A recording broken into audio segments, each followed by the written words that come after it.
Hi, എല്ലാവർക്കും gallery വേൾഡിൻ്റെ വിഷ്ണുശാലിനിയുടെ പുതിയൊരു എപ്പിസോഡിലേക്ക് സ്വാഗതം. അങ്ങനെ ഈ കരുണാകരൻ നായരുടെ മകൾ ഡോക്ടർ കുട്ടി ശാരദാമ്മയും കൊണ്ട് പോവുകയാണ്. അന്നേരം എൻ്റെ ചായ കുടിച്ചിട്ട് മോൾക്കൊരു ഉഷാറില്ലല്ലോ എന്ന് ചോദിക്കുമ്പോൾ ചില ഇഷ്ടമില്ലാത്ത നമ്മൾ കുടിച്ചിറക്കാറില്ലേ എന്നൊക്കെ പറഞ്ഞ് സംസാരിക്കുമ്പോൾ ഒരു കല്യാണാലോചനയുടെ മണം വരുന്നുണ്ടല്ലോ എന്ന് ശാരദാമ്മ ചോദിക്കുകയാണ്. അന്നേരം പെൺമക്കൾ എപ്പോഴും അച്ഛനും അമ്മയ്ക്കും ഒരു തീരാ നഷ്ടമല്ല, ബാധ്യത തന്നെയാണ്, വേദന തന്നെയാണ്. കല്യാണം കഴിപ്പിച്ച് വിട്ടാൽ ശരിയാകും എന്നൊക്കെ പറഞ്ഞ് ശാരദാമ്മ സംസാരിക്കുമ്പോൾ അങ്ങനെ ഒരു കല്യാണം കഴിപ്പിച്ച് അയച്ചതാണ്, പക്ഷേ ഭാരം കുറഞ്ഞില്ല, കൂടുതൽ ഭാരമായതേ ഉള്ളൂ എന്ന് പറയുകയാണ്. അന്നേരം അതിനെന്ത് പറ്റിയും ചോദിക്കുമ്പോൾ അത് അന്ന് അയാൾക്കാണെങ്കിൽ സ്ത്രീകളോട് താല്പര്യമില്ലായിരുന്നോ, ഭാര്യ ഭർത്താക്കന്മാർ തമ്മിൽ ബന്ധവും സ്നേഹവും ഒക്കെ ഉണ്ടെങ്കിലല്ലേ അതിനൊരു ഈടുള്ളൂ.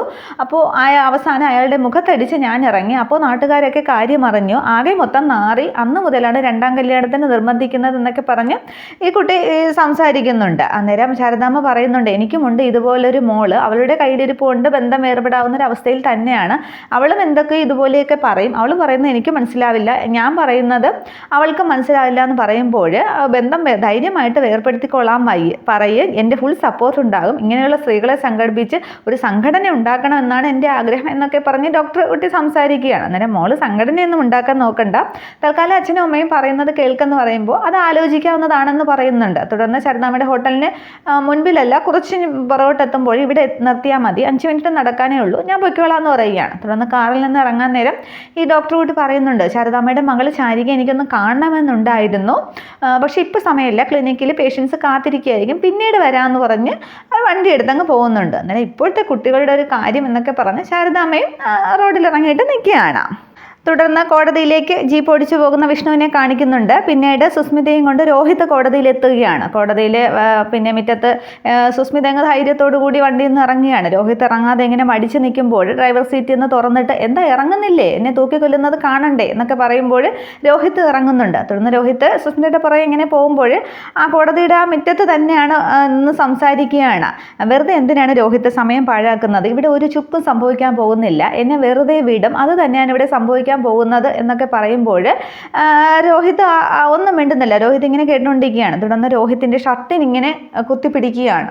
എല്ലാവരും കാണുകയെ, അവിടെ നിൽക്കുന്ന വക്കീലന്മാരും അല്ലാതെ വന്നിരിക്കുന്നവരും സാക്ഷികളും ഒക്കെ ഇങ്ങനെ നോക്കുന്നുണ്ട്. എന്നിട്ട് സുസ്മിത പറയുകയാണ്, കേരളത്തിലാണ് ഏറ്റവും കൂടുതൽ സ്ത്രീകൾക്ക് നന്നായിട്ട് ജീവിക്കാൻ പറ്റുന്ന സ്ഥലം, ഇവിടെ ഇപ്പോൾ ഞാൻ നിൻ്റെ ഷർട്ടിന് കുത്തിപ്പിടിച്ചു, എൻ്റെ ഭാഗത്താണ് തെറ്റെങ്കിലും ഈ കണ്ടു നിൽക്കുന്നവരൊക്കെ എൻ്റെ കൂടെ നിൽക്കൂ, ഞാനൊന്ന് കരയുകയോ എന്തെങ്കിലും ആവട്ടെ നിലവിളിക്കുകയോ ഒക്കെ ചെയ്താൽ കൂടുതൽ സപ്പോർട്ടാകും, നിന്നെ അവരൊന്നും ചെയ്യാൻ പോകുന്നില്ല, പിന്നെ നീയാണ് എൻ്റെ മേൽ കൈവയ്ക്കുന്നതെങ്കിലും സ്ത്രീകൾക്ക് അനുകൂലമായിട്ട് മാത്രമേ വിധികൾ നടപ്പാക്കിയുള്ളൂ, അതാണ് ശിക്ഷാരീതി, ഇവിടെ ഒന്നും സംഭവിക്കില്ല എന്നൊക്കെ ഞങ്ങൾ ഉറച്ച വിശ്വാസത്തിൽ തകൃതിയായിട്ട് ഡയലോഗ് അടിക്കുകയാണ്. നിൻ്റെ അമ്മ ചത്തു മലച്ചത് എന്തായാലും നന്നായി, അല്ലെങ്കിൽ അവർ വന്ന് ജയിലിൽ കിടക്കേണ്ടി വന്നേനെ എന്നൊക്കെ പറയുന്നുണ്ട്. അതേസമയം ഷർട്ടിനെ കുത്തിപ്പിടിച്ചിരിക്കുന്നത് ഒരു പോലീസുകാരൻ വന്ന് എന്താ ഇവിടെ എന്ന് ചോദിക്കും, എന്താ പെങ്ങളെ ഇവിടെ എന്ന് ചോദിക്കുകയാണ്. അന്നേരം ഒന്നുമില്ല, ഞങ്ങളിവിടെ വെറുതെ എന്ന് പറയുമ്പോൾ മര്യാദയ്ക്ക് സൂക്ഷിച്ച് കണ്ടുമൊക്കെ നോളണം എന്ന് പറഞ്ഞിട്ട് രോഹിത്തിനെ ഇങ്ങനെ നോക്കിയിട്ട് പോലീസ് അങ്ങ് പോകുന്നുണ്ട്. തുടർന്ന് രോഹിത് പറയുകയാണ്, ഇവിടെ ജയിക്കും, നമ്മൾ തന്നെ ജയിക്കും, ഞാൻ തന്നെ ജയിക്കും, അവിടെ നടന്നത് എന്താണെന്ന് എനിക്കും നിനക്ക് നന്നായിട്ട് അറിയാം എന്ന് പറയുമ്പോൾ സുസ്മിത പറയുകയാണ്, എനിക്കും നിനക്കും അത് അടിവരയിട്ട് പറയണം, വേറെ ആർക്കും അറിയില്ല, ഞാനും നീ മാത്രം പോരല്ലോ, ഇവിടെ തെളിവുകളാണ് വേണ്ടത്, പ്രീതിക്ക് എന്തായാലും മൊഴി കൊടുക്കാനായിട്ട് സാധിക്കില്ല, അവൾക്ക് ഞാൻ നല്ല ഒന്നാന്തരം ഡ്രഗ്സാണ് കലക്കി കൊടുത്തിരിക്കുന്നത്, 48 മണിക്കൂർ അവൾ ഉണരില്ല, ഞാൻ കൊടുത്ത ഡ്രഗ്സ് എന്താണെന്ന് അറിഞ്ഞാലല്ലേ അതിനെതിരെ ആൻറ്റിഡോസ് പ്രയോഗിക്കാനായിട്ട് പറ്റുള്ളൂ എന്ന് ധർമ്മം അത് ജയിക്കാനായിട്ട് ഏത് ചതിയും പ്രയോഗിക്കാമെന്നാണ് ഭഗവാൻ ശ്രീകൃഷ്ണൻ വരെ പറഞ്ഞിട്ടുള്ളതെന്ന് പറയുമ്പോൾ ധർമ്മം ജയിക്കാനാണ് അങ്ങനെ ഏതടവും ഉപയോഗിക്കാമെന്ന് പറഞ്ഞിട്ടുള്ളത്, അല്ലാതെ നിന്നെപ്പോലുള്ള രക്തയക്ഷസ്സുകാർക്ക് ഉള്ളതല്ല എന്ന് പറയുമ്പോൾ നിയമം ഞങ്ങൾക്ക് അനുകൂലമാണെന്നൊക്കെ സുസ്മിത പറയുന്നുണ്ട്. അന്നേരം അബലകളായ സ്ത്രീകൾക്ക് വേണ്ടിയാണ് നിയമമുള്ളത്, അല്ലാതെ രക്തയക്ഷസ്സും യക്ഷിയുമായ നിനക്ക് വേണ്ടിയിട്ടുള്ളതല്ല എന്ന് പറയുമ്പോൾ ഇങ്ങനെയൊക്കെ ഡയലോഗൊക്കെ അടിക്കാം, ഇവിടുന്ന് ഞാൻ ചുളുവിൽ ഇറങ്ങിപ്പോകും, നിന്റെ അമ്മ ചത്തുമലച്ചത് നന്നായി, അല്ലെങ്കിൽ അവർ വന്ന് ജയിലിൽ കിടന്നേനെ എന്ന് പറയുമ്പോൾ രോഹിത് ഇങ്ങനെ സുസ്മിത അടിക്കാനായിട്ട് കൈ ഒങ്ങുമ്പോൾ സുസ്മിത ഇങ്ങനെ പേടിക്കുന്ന പോലെ മാറുന്നുണ്ട്. പക്ഷെ തുടരുത് എന്നെ എന്നിങ്ങനെ പറയുകയാണ്. നേരത്തെ ഞാൻ പറഞ്ഞത് ഓർമ്മയുണ്ടല്ലോ, നീ എന്നെ തല്ലിയാലും ഞാൻ നിന്നെ തല്ലിയാലും നിയമം എൻ്റെ കൂടെ നിൽക്കുകയുള്ളൂ, നിനക്കൊന്നും സംഭവിക്കില്ല, നിന്നെ ഇവിടെ ഇരിക്കുന്ന എല്ലാവരും കൂടി വളഞ്ഞിട്ട് തല്ലും എന്നൊക്കെ പറയുമ്പോൾ രോഹിത് ഇങ്ങനെ ചുറ്റും ശ്രദ്ധിക്കുകയാണ്. അന്നേരം എല്ലാവരും രോഹിത്തിനെ തന്നെ ഇങ്ങനെ നോക്കി നിൽക്കുകയാണ്. അന്നേരം 48 മണിക്കൂർ അവൾക്ക് സുഖനിദ്ര, അതിങ്ങനെ ചെയ്തതിൽ എനിക്കൊരു കുറ്റബോധവും ഇല്ല എന്നിങ്ങനെ സുസ്മിത കൂളായിട്ട് പിന്നെ നല്ല ധൈര്യത്തിൽ പറഞ്ഞങ്ങ് കത്തിക്കയറുകയാണ്. പ്രീതി വരില്ല എന്നൊരു വിശ്വാസത്തിലാണ് സുസ്മിത ഇവിടെ ഈ തകൃതിയായിട്ട് ഡയലോഗൊക്കെ അടിക്കുന്നത്.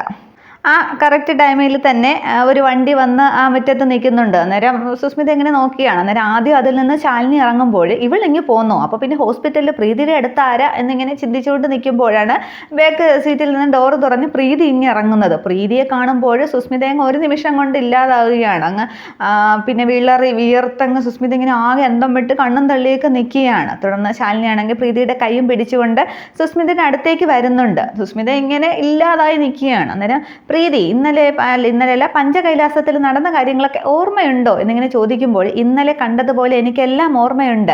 രോഹിത്തിനെ കൊക്കയിലേക്ക് തള്ളിയിടുന്നതും രോഹിത് ആ പാറ വിളുമ്പിൽ പിടിച്ചു നിൽക്കുമ്പോൾ കാലിലിട്ട് ചവിട്ടിയ കൈവിരലുകൾ വേർപ്പെടുത്തി മരണക്കയത്തിലേക്ക് തള്ളിയിടുന്നതും പിന്നെ പാതിബോധമറ്റ് ഞാൻ തല കല്ലിലേക്ക് ഇടിച്ച് വീണപ്പോൾ വീണ്ടും വീണ്ടും എൻ്റെ തല പിടിച്ചിടിച്ചതും എല്ലാം എനിക്ക് വ്യക്തമായി ഓർമ്മയുണ്ട് എന്ന് പറയുമ്പോൾ സുസ്മിത ഇങ്ങനെ കണ്ണും തള്ളി അന്തം വിട്ട് നിൽക്കുകയാണ്. രോഹിത് അങ്ങ് ചിരിച്ച് ജയിച്ച ഭാവത്തിൽ ശാലിനി നിൽക്കുകയാണ്. അന്നേരം ഇത്രയും മതി പ്രീതി, ബാക്കി ഇവളുടെ വിധി എന്താണെന്ന് സർക്കാർ നോക്കിക്കോളും എന്നിങ്ങനെ ശാലിനി പറയുകയാണ്. ഒരക്ഷരം മിണ്ടാനാവാതെ ഇങ്ങനെ നിശബ്ദമായിട്ട് സ്തബ്ധമായിട്ട് ഇങ്ങനെ സുസ്മിത നിൽക്കുകയാണ്.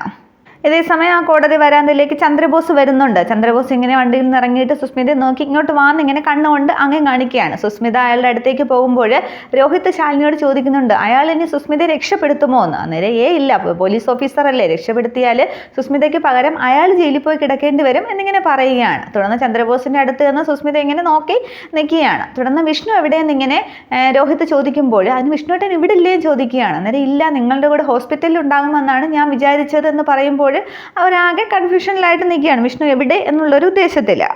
ഇതേസമയം വിഷ്ണു കോടതിയിലേക്ക് വരികയാണ്. പക്ഷെ വഴിയിൽ വിഷ്ണു ദൂരെ നിന്ന് കാണുന്നുണ്ട്. പോലീസ് ചെക്കിങ് നടത്തുകയാണ്. വിഷ്ണുവിൻ്റെ ഫോട്ടോ കാണിച്ച് ഓരോരുത്തരോടുമായിട്ട് വണ്ടിയിൽ വരുന്നവരോടും നടന്നു പോകുന്നവരോടും ഒക്കെ ചോദിക്കുകയാണ് ഇയാളെ കണ്ടിട്ടുണ്ടോ എന്ന്. അന്നേരം ഇല്ല എന്നിങ്ങനെ ഓരോരുത്തരായിട്ട് പറയുന്നുണ്ട്. ഇത് വിഷ്ണു ദൂരെ നിന്ന് കാണുമ്പോൾ വിഷ്ണു പെട്ടെന്ന് വണ്ടി തിരിച്ചിട്ട് വേറെ റോഡ് വഴി കട്ട് ചെയ്ത് കയറുകയാണ്. പക്ഷേ വിഷ്ണു ആ വഴി ചെല്ലുമ്പോഴും ആ വഴിയിൽ നിൽക്കുന്ന വേറെ പോലീസാണ്, നമ്മുടെ സോമശേഖരൻ സാറാണ് നിൽക്കുന്നത്. അന്നേരം സോമശേഖരനാണല്ലോ എന്നും പറഞ്ഞ് വിഷ്ണു കുറച്ച് ദൂരോട്ട് വണ്ടി നിർത്തുകയാണ്. അന്നേരം അവിടെയും കാറിൽ വരുന്നവരെയും ഡോറ് തുറന്ന് ഫുള്ളായിട്ടും ഡിക്കി വരെ പരിശോധിക്കുന്നുണ്ട്. അന്നേരവും വിഷ്ണു അവിടെ നിന്ന് ഇനി എങ്ങനെ കോടതിയിലേക്ക് പോകും എന്നുദ്ദേശിക്കുന്ന വിഷ്ണു വീണ്ടും അവിടെ നിന്ന് വണ്ടി തിരിക്കുകയാണ്. ഇതേസമയം ചന്ദ്രബോസ് സുസ്മിതയോട് പറയുന്നുണ്ട് വിഷ്ണു പെൻഡ്രൈവ് കൊണ്ടുപോയ കാര്യം. അതും കൂടി കേൾക്കുമ്പോൾ സുസ്മിതയാണെങ്കിൽ ആകെ കൺഫ്യൂസ്ഡ് ആവുകയാണ്. ചിറ്റപ്പൻ എന്തായി പറയുന്നത്, പെൻഡ്രൈവ് വിഷ്ണുവേട്ടൻ കൊണ്ടുപോയെന്നോ, അതിപ്പോൾ ജഡ്ജി കണ്ടു കഴിഞ്ഞാൽ എന്നെ തൂക്കിക്കൊല്ലും, സെൻട്രൽ ജയിലിലേക്ക് കൊണ്ടുപോകും എന്നൊക്കെ പറയുമ്പോൾ അതവിടെ നിൽക്കട്ടെ, ദൃക്സാക്ഷിയല്ലേ നിൽക്കുന്നത്, നീയല്ലേ പറഞ്ഞത് 48 മണിക്കൂർ കഴിയാതെ അവൾ തല പൊങ്ങില്ല എന്നൊക്കെ വീമ്പിളക്കിയിട്ട് അവൾ ഇതേ വന്ന് നിൽക്കുകയല്ലേ എന്ന് ചോദിക്കുകയാണ്. അന്നേരം അതിന് അമീർ അബ്ദുള്ളയില്ലേ, പ്രഗത്ഭനായ വക്കീലല്ലേ, അർജുൻ ശങ്കറിനെ തോൽപ്പിക്കും, ദൃക്സാക്ഷിയൊക്കെ പൊളിച്ചെടുക്കും, അതുപോലെയാണോ പെൻഡ്രൈവ്, അത് കണ്ടാൽ എല്ലാം തീരില്ലേ എന്നിങ്ങനെ ചോദിക്കുകയാണ്. അന്നേരം ഈ ചന്ദ്രബോസ് പറയുന്നുണ്ട് പെൻഡ്രൈവ് അവൻ്റെ കയ്യിലാണെന്നല്ലേ ഉള്ളൂ, അവനിവിടെ എത്തിയിട്ടില്ലല്ലോ. കേരള പോലീസിലെ പ്രഗത്ഭരായ ഉദ്യോഗസ്ഥരാണ് ഈ കോടതിക്ക് ചുറ്റും ചക്രവ്യൂഹം തീർത്തിരിക്കുന്നത്. ആ ചക്രവ്യൂഹം ഭേദിക്കാനായിട്ട് ഒരു വിഷ്ണുവിനും കഴിയില്ല എന്ന് പറയുകയാണ്. അന്നേരം എല്ലാ സ്ഥലത്തും റോഡ് ചെക്കിങ്ങിൽ എല്ലായിടത്തും പോലീസിനെ നിർത്തിയിട്ടുണ്ട് ചന്ദ്രബോസ്, വിഷ്ണു കോടതിക്കകത്തേക്ക് വരാതിരിക്കാനായിട്ട്. അതേസമയം കോടതിയുടെ മുറ്റത്ത് നിന്ന് തന്നെ വിഷ്ണുവല്ല ശാലിനിയും പ്രീതിയും രോഹിത് നിന്ന് സംസാരിക്കുന്നുണ്ട്. ഇതേസമയം സോമശേഖരൻ അവിടെ റോഡിൽ തന്നെ നിൽക്കുകയാണ്. ഒരു കോൺസ്റ്റബിളിനോട് ചോദിക്കുന്നുണ്ട്, എല്ലാവരും പറയുന്നത് ഞാനൊരു മണ്ടനാണെന്നാണ്, തനിക്ക് എന്ത് തോന്നുന്നു ചോദിക്കുമ്പോൾ അത് ശരിയല്ലേ സാർ എന്ന് പറയുകയാണ്. അന്നേരം എന്തോ പറയുന്നത്, ആ ഒരു ധാരണ ഞാൻ ഇന്ന് മാറ്റും, വിഷ്ണുവിനെ ഞാൻ തന്നെ പിടിക്കും എന്ന് പറയുമ്പോൾ അതൊരിക്കലും നടക്കില്ല എന്ന് ഈ കോൺസ്റ്റബിൾ പറയുകയാണ്. അന്നേരം അതെന്താന്ന് ചോദിക്കുമ്പോൾ വിഷ്ണുവിന് നല്ല ബുദ്ധിയുണ്ട് എന്ന് പറയുകയാണ്. അന്നേരം മിണ്ടിപ്പോകരുത്, ആ ധാരണ ഞാൻ മാറ്റും, വിഷ്ണുവിനെ പിടിക്കുന്നവരെ ഇനി ഇതിനെക്കുറിച്ച് സംസാരിക്കരുത് എന്നൊക്കെ പറഞ്ഞുകൊണ്ട് നിൽക്കുമ്പോഴാണ് ഒരു ഇന്നോവ വണ്ടി സ്പീഡിന് ഇങ്ങനെ വരുന്നത്. അന്നേരം ഈ സോമശേഖരൻ പറയുകയാണ് അവൻ എന്താ മെഡിക്കൽ കോളേജിലേക്ക് പോവുകയാണ്, കൈ കാണിച്ച് നിർത്തടോ എന്ന്. കൈ കാണിക്കുമ്പോൾ കുറച്ച് മുന്നോട്ടായിട്ടാണ് വണ്ടി നിർത്തുന്നത്. തുടർന്ന് കോൺസ്റ്റബിൾ ചെന്നിട്ട് ആർക്ക് വായു ഗുളിക മേടിക്കാൻ പോവുകയാണോ എന്ന് ചോദിക്കുമ്പോൾ ആ ബാക്ക് സീറ്റിലെ ഗ്ലാസ് ഇങ്ങനെ താഴുന്നുണ്ട്. നോക്കുമ്പോൾ ശ്രീരഞ്ജിനിയാണ് അതിനകത്തിരിക്കുന്നത്. അത് പിന്നെ സോമശേഖരൻ കാണുന്നില്ല. തുടർന്ന് ആരാടോ അതിനകത്ത് ഇരിക്കുന്നത്, ഇങ്ങോട്ട് ഇറങ്ങി വരാൻ പറയുന്നൊക്കെ പറഞ്ഞ് സോമശേഖരൻ ബാക്കിൽ നിന്ന് ബഹളം ഉണ്ടാക്കുന്നുണ്ട്. അതേസമയം ശ്രീരഞ്ജിനിയുടെ അടുത്ത് പിന്നെ സൂട്ടും കോട്ടൊക്കെ ഇട്ടുകൊണ്ട് കണ്ണാടിയൊക്കെ വെച്ച് വിഷ്ണു ഇരിക്കുകയാണ്, മാസ്ക് ഒക്കെ വെച്ച്. പക്ഷേ അത് ഒറ്റ നോട്ടത്തിൽ നമുക്ക് മനസ്സിലാവും, പക്ഷേ ഈ സോമശേഖരന് മനസ്സിലായില്ലെന്നാണ് തോന്നുന്നത്. മാസ്ക് ഒക്കെ വെച്ചിരിക്കുന്നുണ്ട്, ഈ കോൺസ്റ്റബിൾ നോക്കുന്നുണ്ട്, പക്ഷെ വിഷ്ണു മുഖം കൊടുക്കാതെ ഇങ്ങനെ തന്നെ ഇരിക്കുകയാണ്. കൂളിംഗ് ഗ്ലാസ് വെച്ചിട്ടുണ്ട്, സൂട്ടും കോട്ടും ഒക്കെ ഇട്ട് മാസ്ക് ഒക്കെ വെച്ച് ഇങ്ങനെ ഇരിക്കുകയാണ്. അതേസമയം ഏത് പൊന്നു തമ്പുരാനാണ് അതിലുള്ളത്, ഇങ്ങോട്ട് ഇറങ്ങി വരാൻ ഇത്ര താമസം എന്താണെന്നും പറഞ്ഞ് സോമശേഖരൻ ബഹളം ഉണ്ടാക്കുകയാണ്. തുടർന്ന് ആ കോൺസ്റ്റബിളും കൺഫ്യൂഷൻ ആവുകയാണ് ശ്രീരഞ്ജിനിയെ കണ്ടിട്ട്. തുടർന്ന് ഡോറ് തുറന്ന് ശ്രീരഞ്ജിനി ഇറങ്ങുകയാണ്. ശ്രീരഞ്ജിനിയെ കാണുമ്പോൾ അറിയാതെ സല്യൂട്ട് അടിച്ചു പോവുകയാണ് സോമശേഖരൻ. അന്നേരം ശ്രീരഞ്ജിനി പറയുന്നുണ്ട്, തമ്പുരാനല്ലടോ തമ്പുരാട്ടിയാണ് എന്നിങ്ങനെ പറയുമ്പോൾ, അന്നേരം മാഡം എങ്ങോട്ടാ എന്ന് ചോദിക്കുകയാണ്. അന്നേരം സല്യൂട്ട് ഒന്നും വേണ്ട, ഞാൻ സസ്പെൻഷനിലാണ്, കോടതിയിലേക്കാണ്, രോഹിത്തിന്റെ കേസില്ലേ അതിനുവേണ്ടി പോവുകയാണ് എന്നിങ്ങനെ പറയുമ്പോഴാണ് ഈ സോമശേഖരനും ബേക്കിലിരിക്കുന്ന വിഷ്ണുവിനെ കാണുന്നത്. പക്ഷേ സോമശേഖരന് മനസ്സിലാവുന്നില്ല. വിഷ്ണു ഇങ്ങനെ നോക്കുമ്പോഴും വിഷ്ണു ഒരു മൈൻഡ് ഇല്ലാതെ ഗമയിൽ തന്നെ ഇരിക്കുകയാണ്. ഇത്രയും ആകുമ്പോൾ ഈ എപ്പിസോഡ് അവസാനിക്കുകയാണ്. അപ്പോൾ എന്തായാലും ശ്രീരഞ്ജിനിയും കൂട്ടുപിടിച്ച് വിഷ്ണു എന്തായാലും പെൻഡ്രൈവുമായിട്ട് കോടതിയിലെത്തും. സോമശേഖരൻ വീണ്ടും മണ്ടനാണെന്ന് തന്നെ തെളിയുകയും ചെയ്യും. ഇതാണ് നടക്കാൻ പോകുന്നത്. എന്തായാലും അടുത്ത എപ്പിസോഡിൽ സുസ്മിതയുടെ വിധി തന്നെയാണ് ഈ ഒരു ആഴ്ചയിൽ വരാൻ പോകുന്നത്. എല്ലാ തെളിവുകളും സുസ്മിതയ്ക്കെതിരെ തന്നെയാണ്. അപ്പോൾ ഉറപ്പായിട്ടും സുസ്മിതയ്ക്ക് ശിക്ഷ ലഭിക്കുക തന്നെ ചെയ്യും. Okay, thank you.